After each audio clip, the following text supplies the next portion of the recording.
عزیز طلبہ، آج ہم 12ویں کے نصاب کا تیسرا سبق شال، جو کہ ایک افسانہ ہے، اس کا مطالعہ کریں گے۔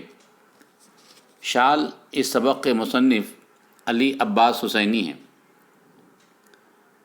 افسانوی ادب میں داستان اور ناول کے بعد افسانوں کو بہت مقبولیت حاصل ہوئی۔ افسانہ ایک مختصر تحریر ہے جسے ایک ہی نشست میں پڑھا جا سکتا ہے۔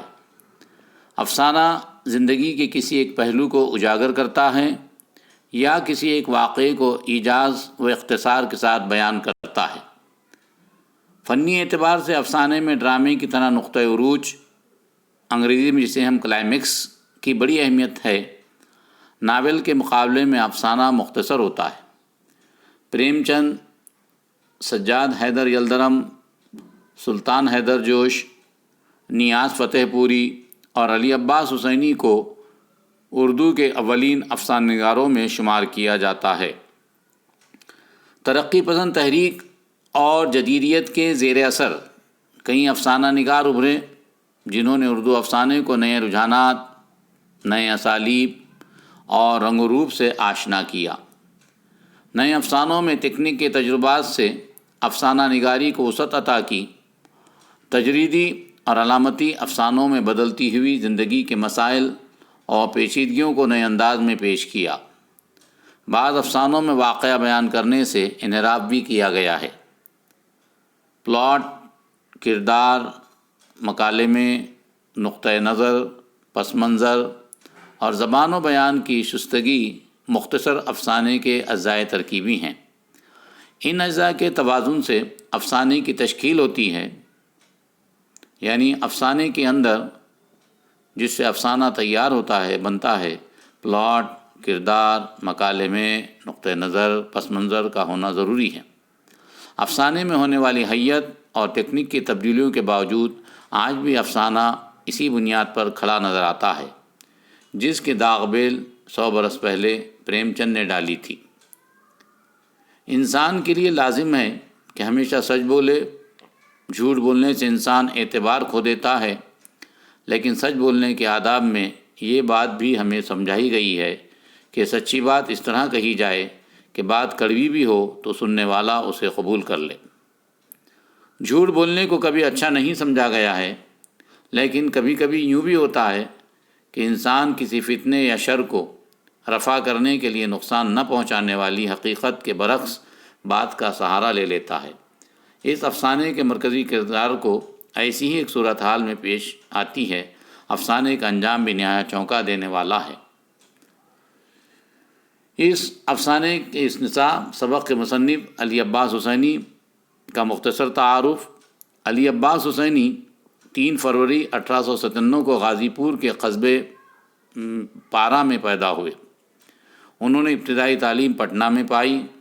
1915 میں میٹرک کا امتحان پاس کیا اور 1924 میں الہ آباد سے ایم اے کی سند حاصل کی۔ پھر اس کے بعد گورنمنٹ ڈگری کالج لکھنؤ میں ملازمت اختیار کی اور 1954 میں پرنسپل کے عہدے سے سبکدوش ہوئے۔ علی عباس حسینی ادب برائے زندگی کے قائل تھے۔ انہوں نے پریم چند کی طرح اپنی تخلیقات میں دیہی زندگی کی معاصر عکاسی کی ہے۔ انہوں نے کسانوں کی معاشی بدحالی اور زمینداروں کے ظلم و ستم کو اپنی کہانیوں میں پیش کیا ہے۔ اپنی تخلیقات کے ذریعے انہوں نے قومی یکجہتی اور انسانیت کا پیغام دیا ہے۔ افسانوں کے علاوہ انہوں نے ناول، ڈرامے اور تنقیدی مضامین بھی لکھے۔ اردو ناول کی تنقیدی تاریخ ان کی ایک اہم کتاب ہے۔ انہوں نے بعض افسانے بچوں کی نفسیات سے متعلق لکھے۔ پہلی کہانی پس مردہ کلیاں انہوں نے 1918 میں لکھی۔ رفیق تنہائی، باسی پھول، کانٹوں میں پھل، الجھے دھاگے وغیرہ ان کے افسانوں کے مجموعے ہیں۔ انہوں نے کئی ناول بھی لکھے جن میں قاف کی پری کو کافی مقبولیت حاصل ہوئی۔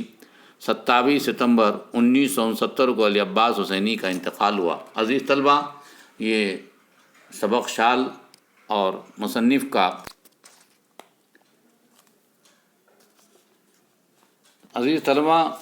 شال افسانے کا آدھا پارٹ آج ہم پڑھیں گے۔ عبید جب ٹرین سے اترا تو اس وقت اس کے صبح کے 6:30 بج چکے تھے، مگر سورج نے گہرے کوہرے میں منہ چھپا رکھا تھا۔ گہرا کوہرا یعنی جو ابرآلود مطلع ہوتا ہے اسے گہرا کوہر کہتے ہیں، جو عام طور پر سردیوں میں اور بارش کے موسم میں نظر آتا ہے۔ یخ پڑ رہی تھی۔ 4 باغ جیسے بڑے اسٹیشن پر، جہاں ٹرین کی آمد و روانگی کے وقت کھوے سے کھوا چلتا ہے، ایک عجیب طرح کا سناٹا تھا۔ مطلب اتنا رش ہوتا تھا کہ لوگ ایک دوسرے کے کندھے گھستے ہوئے چلتے تھے۔ اسٹیشن کیا تھا، جیسے بارات اتارنے والا گھر لڑکی کی رخصتی کے بعد بس 5-7 خلی دکھائی دیے، وہ بھی منہ لپیٹے پالا مارے ہوئے پودوں کی طرح سکڑائے۔ یعنی یہ سردی کی وجہ سے منظر تھا۔ رات کو ٹرین پر اس نے خود بھی سردی کی اس تیزی کو بری طرح محسوس کیا تھا۔ اس نے برتھ پر اپنا خاصا موٹا گدا بچھایا تھا، اس پر 2 کمبل اوڑھے تھے، ان کے اوپر سے اپنا موٹا اوور کوٹ بھی ڈال لیا تھا، مگر پاؤں پھیلا کر نہ سو سکا تھا۔ ٹھنڈک کے مارے گٹھری ہی بنا رہا۔